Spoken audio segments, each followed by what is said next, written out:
Yeah, I don't know if I ever told you guys about Bob. I know I've recorded it once or twice, but I may have mixed it in with some other things and never put it out there. I don't know, but I'll do it one more time. If I did it already, I apologize. If not, it may come in handy. Marasrs, M-A-R-S-A-R-S, Water Rescue Systems, Inc. Now, it's not just water that this guy deals with. He deals with ice as well. You know, frozen ponds, and yes, even the ocean freezes up. You know, so with rescues and things like that, he does a lot. When they're out looking for, you know, bodies and things in the water, they use a lot of his equipment. They use a lot of his equipment for other things when they're just like pulling people out of the water, because you just can't start sticking, you know, hooks in the water to start pulling people out with, because you can cause more damage with the hook than you planned on. But at that point, he deals with a lot of that stuff. He's invented it, a lot of this. You know, he is the originator of a lot of this. He is a long time retired from the Coast Guard, among other things, and he found a need for this. Even when he was with the Coast Guard, he was, you know, taking things and rigging them differently in order to make them work for what they needed at that time. So he's really a nice guy, and he's a smart guy as well, you know, and you know, and he'll sit there and talk your ear off if he has a chance. Now, however, it's always hard to get him on the phone. I normally don't have a problem. You know, if you told him Buzz from the 2401, you know, he may get on the phone a little quicker for you. His prices are fair, and he offers a lot of stuff. Like I say, you know, you don't necessarily have to be involved with it to have some of this stuff. You know, I mean, just sometimes wherever you live, sometimes. Like if you're living in the area where it's really cold, really fast for a long period of time, and you know, and you're getting pulled out of ponds, or you're with somebody that happens to get soaking wet, you know, when it's just above freezing and they're going into hypothermic. I mean, you never know when this stuff comes around. Hypothermic bags, you know, I mean, he has these things. Now, this is just normal stuff that you can buy just about anywhere, you know, but he has it there. Now, I don't know if you can see this down here, because I'm not looking at the camera, but this is a Mustang dry suit liner. Now, this is nice because it wicks the water away from you, because most of the time you're going to sweat when you're in these things. This will wick the water away from you, which is good.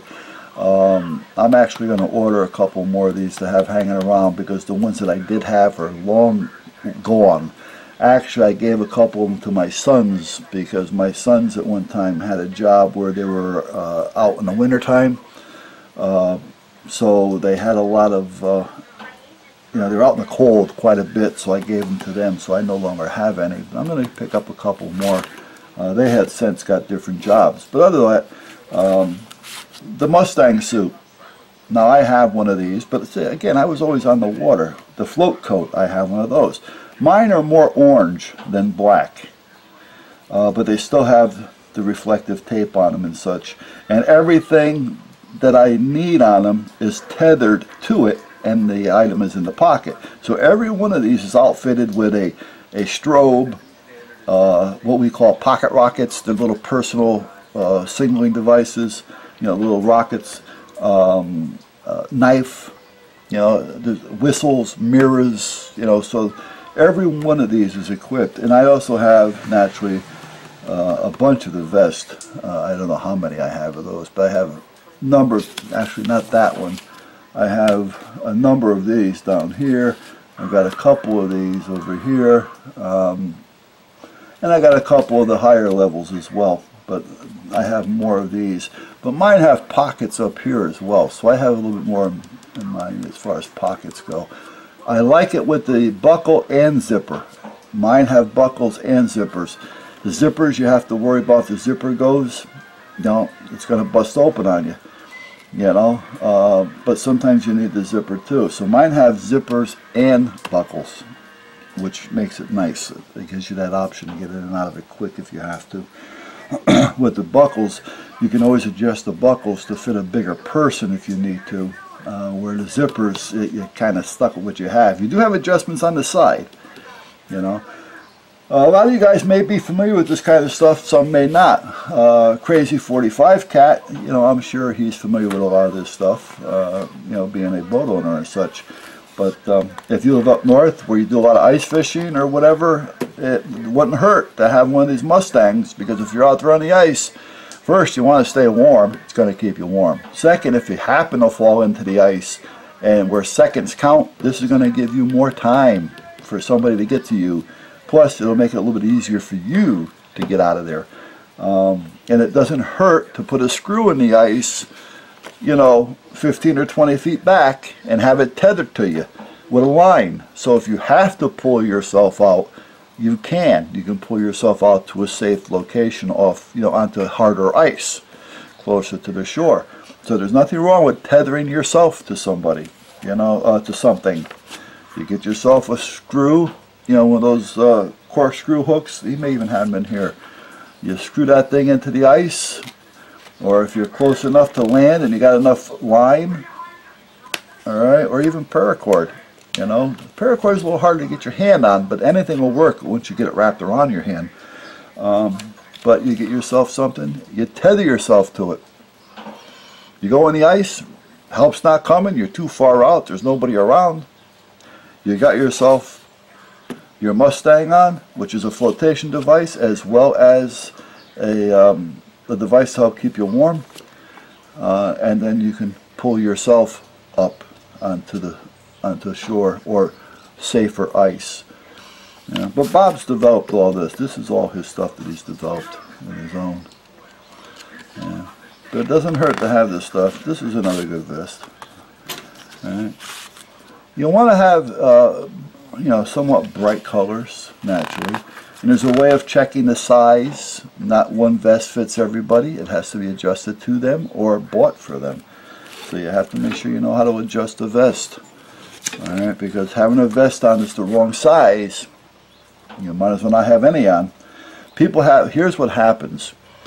When you fall in the water, the first thing you do is you put your arms up to wave. You're trying to either attract attention or show where you are. So you got your arms in the air waving. If the vest is too big, you're going to fall right out of it. That's what happens because your arms are up.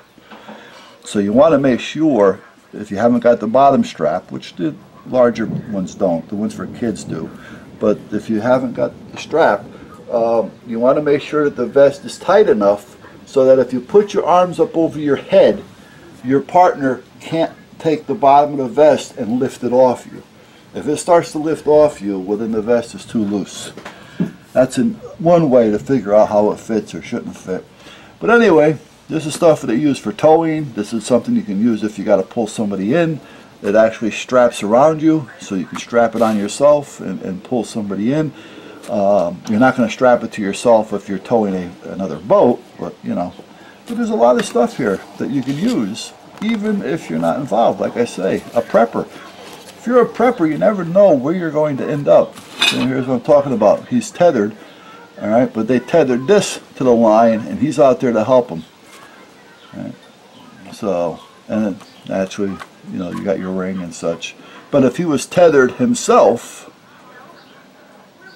off the shore, he would probably be able to get out himself. All right? Not everybody goes out with a partner, and cell phones are not always going to work when they're wet and froze. Two-way radios help a little bit, but you have to be able to have the ability to use them. But anyway, this is all kinds of stuff. This is all stuff that Bob's developed and made safe and stuff like that. Yeah. So it doesn't hurt. His website is Marasrs, MARSARS.com, I believe. It's a plain and simple website. There's not a lot of bells and whistles. It's right to the point. You know, you may want to request a catalog from them, you know, but they're good things to have, you know. The throw bags and the throw lines. And I've got a couple of these as well. But again, wrapping it properly and knowing how to heave it. If it gets all tangled up, you might as well forget about it. All right, so there's ways of using these things. All right, you just can't own it and not know how to use it. But anyway, Here's some hooks and, well, hooks, but they're things to made so it can safely retrieve somebody from the water, or in this case even animals. And that's another thing. If you got an animal and you're on the boat and you're on the ice, whatever the case may be, think of the animal. Alright? Put a vest on the animal. They make vests for animals. You know, they have 4 legs, but they tire out just as bad. They can drown just as anybody else can. Alright? More swimmers drown than non-swimmers, because swimmers think they can make it. They look at it and say, oh, that's only a few hundred yards away. Meanwhile, it's a few miles away, and they got currents going. I've seen more good swimmers drowned than people that don't know how to swim, because people that don't know how to swim take it easy in the water. They respect the water. Right? The Coast Guard, they're on the vessel. They've got a vest on. You know, I mean, this is just the way it is. So, same with your dog. They may be good shape, they may be good swimmers. However, they need help just like anybody else. Don't assume anything. All right? And they're going to need help getting in and out of the boat, and you're going to need help to get them in and out. A lot of vests have the handles on them as well. So if you're going to bring out a pet, regardless if it's a cat or a dog or the size, all right, get the appropriate size life jacket for him. Anyway, I got this knife from Bob. I was up there the other day. I needed a knife. I didn't need a knife, but I've been finding myself in need of a knife when I'm in the yard. I am not a knife person. I don't carry knives. When I go out, I don't carry a knife. However, oh, there's my train. All right, Matt, there's my train. Where's yours? Anyway, I have a little pocket knife in my pocket that NRA sends you. Then I got these piece of shit things. All right, and these are really garbage knives. But again, I use them and abuse them if I use it at all. I've never really had a need to carry a knife. But just recently, this past year, I've been finding myself in need of one when I'm in the yard. You know, cutting lines for, you know, for the potato plants and things like that. So when I was up there, he had this laying there. So I said, that's a nice little knife to have for the yard. I mean, it's a good knife for anything. You would strap this onto your vest, all right, or have a pocket knife in your vest, whatever. But you know, give me $15 for it. You know what? Well, it's definitely worth $15. It's a nice knife. It's stainless. It's good shape, and it's got weight to it. You know, it's got a tethering on it, so you can tether the knife. And it's a nice piece for $15. So, but anyway, actually, that's what made me think of this, because I was sitting here getting ready, because I'm thinking about. I'm not a big believer of serrated knives. I don't like serration. I find when using them, if you're going to cut line with them, they have a tendency of fraying the end of the line more so than a good, sharp, straight edge knife. So I'm not a big believer of serrated edges, but I'm thinking about just filing that down and just changing the edge on it. But that's what brought me to this attention, thinking that you guys may have a need for it.